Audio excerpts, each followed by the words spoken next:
미중 간의 입장 차이가 점점 악화되고 있습니다.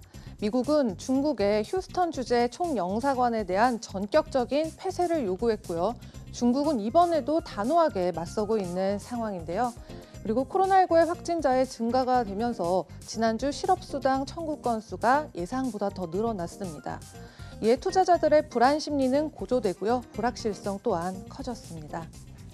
이에 코로나19가 시작됐던 당시에 안전자산으로 올렸던 미 국채나 달러의 수익률이 떨어지고요. 반대로 금과 은에 대한 수요가 늘어나면서 연일 큰 폭의 상승세를 보였죠. 미 증시의 하락으로 오늘장에서 8월 인도분 금은 온스당 1% 이상 상승한 1,884달러에 마감을 했고요. 이 기록은 2011년 9월 이후 최고가를 기록한 모습입니다.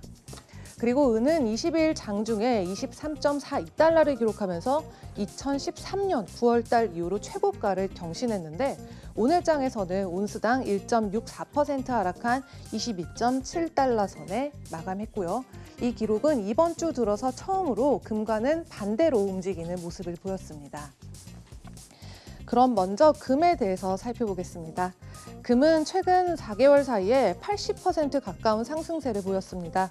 그리고 앞으로도 고공행진할 것이라는 의견이 분분한데요.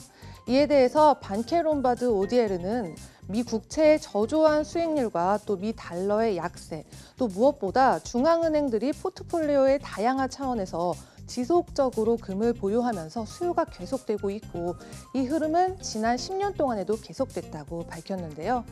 금은 실제로 2008년 금융위기 당시에 온스당 1,000달러를 넘겼고요. 또 2011년 9월에는 1,921달러까지 올랐는데 올해 들어서 10년 만에 가장 큰 연간 상승률을 기록하게 된 겁니다. 이러한 영향으로 요즘 국내 투자자들도 금이나 은 선물 또는 금이나 금 광산 ETF를 비롯한 귀금속 펀드를 많이 찾고들 계시는데요. 이번 분기 들어서 무려 7배나 넘는 투자가 몰렸다고 하네요. 그런 은은 어떨까요? 은도 나름대로 랠리를 이어갔는데요. 월요일에는 4년 내내 넘어서지 못했던 마의 벽이죠. 바로 온스당 20달러를 돌파했고요. 지난주에는 22달러로 14% 상승폭을 키우며 7년 만에 최고 높은 기록을 경신했습니다. 실제로 코맥스의 9월 인도 은은 화요일 오전 아시아장에서 새로운 4년 고점인 20.688달러를 달성했는데 같은 기간 금의 상승폭은 25%가량에 그친 모습을 보였습니다. 사실 은의 흐름도 금과 마찬가지로 달러와는 반대로 흐르는 것이 일반적인데요. RJ 오피처스의 금속 전략가인 엘리 타스파야는 인베스팅가의 인터뷰를 통해서 다음과 같은 의견을 밝혔습니다. 네, 그는 달러 지수가 95달러 밑으로 떨어진다면 은이 더 높은 가격대까지 오르는 모습을 볼 수도 있을 것이라면서 은 가격의 상승성은 증시의 강세에도 도움이 된다고 밝혔습니다.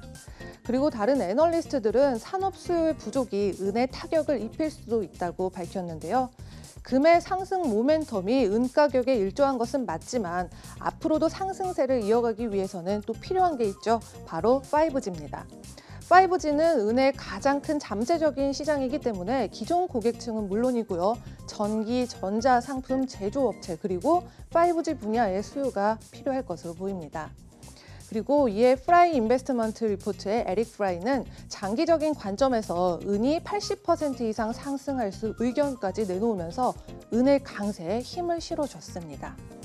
그리고 여기서 중요한 것은 그가 척도로 삼은 것처럼 바로 은 가격과 금 가격의 나눈 수치죠. 바로 금과 은의 비율이 중요한 요소로 작용할 텐데요. 금과 은의 비율은 돌이켜보자면 3월 중순에 금이 1,704달러 정도에 거래됐고 또 은이 11년 저점인 11.65달러까지 빠졌을 때 사상 최고치인 1대 127을 기록했고요. 이때를 제외하면 이 비율은 50년 정도 평균 56을 유지했다는 것을 기록해둬야 할 것입니다.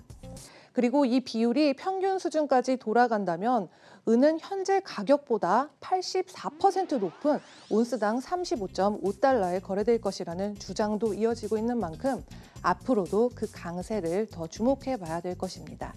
지금까지 글로벌 금융시장 심쿵 브리핑 펄스였습니다.